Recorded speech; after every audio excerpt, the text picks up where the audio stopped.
I know, yeah. I would be. I'll probably, yeah. I'll try to stay in frame. Okay.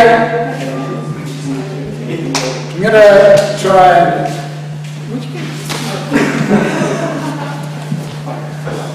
I'm going to up the ante in the push hands.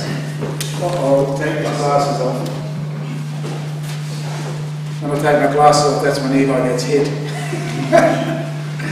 Okay, double push hands. We're doing double push hands. I've had so many people come to me wanting to do push hands, and I stand there, and then they're standing there waiting like this. I said, "What are you waiting for?" They said, "I'm waiting for you to get ready." I said, "Oh, I'm ready."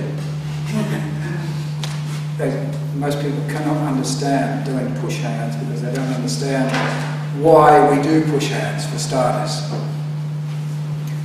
Okay.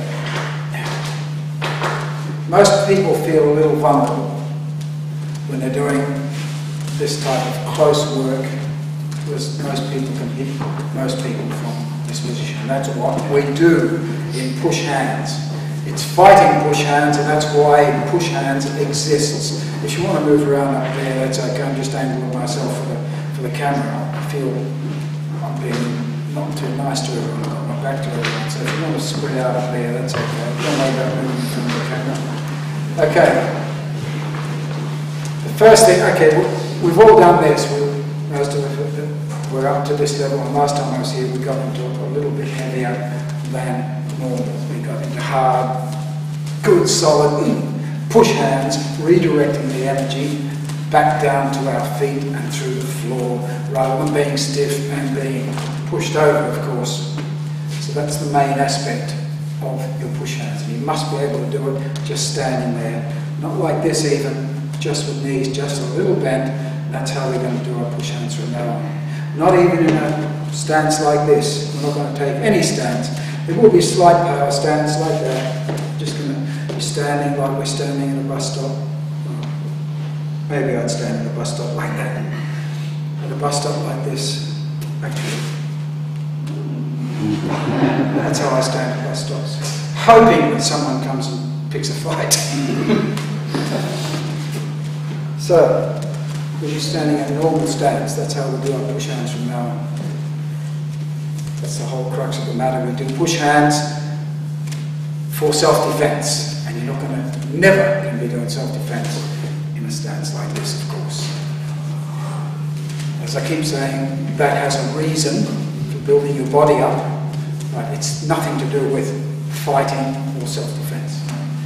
We're going to up the ante now. First thing, I'm going to take it on a little bit further than what I'm going to show you now, but the first thing to remember is to get into the fact of whenever you feel vulnerable, this is the most important aspect of your push hands, right here.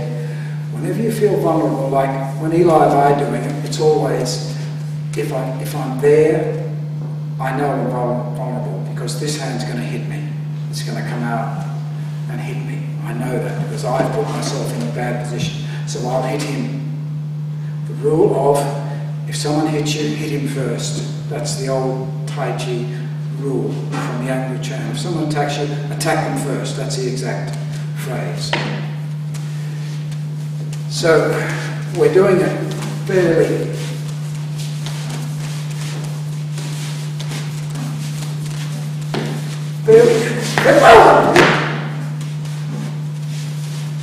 heavily.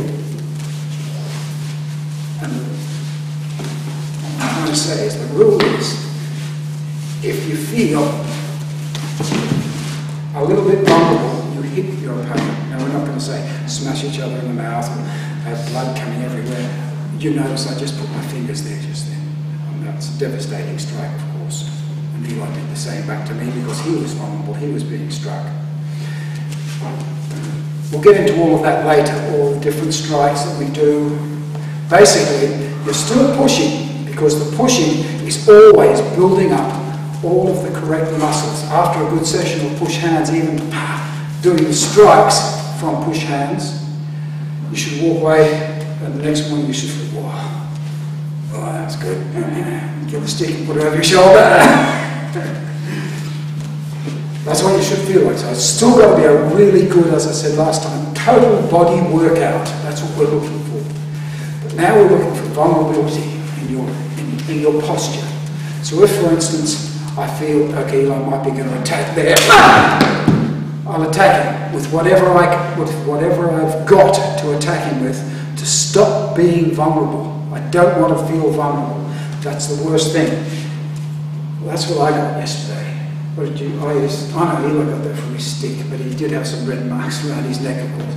I got that from Eli yesterday. So, don't worry if you get a few bumps and bruises, that's all part of it. But for the time being, what are you doing? Oh, scratching your neck. Well, you shouldn't scratch your neck, you'll get hit. What we're looking for, you've got to feel like, okay, I'm feeling vulnerable now, see? If Eli pushed this way, I could go that way. So before he's got the time to, I should do something.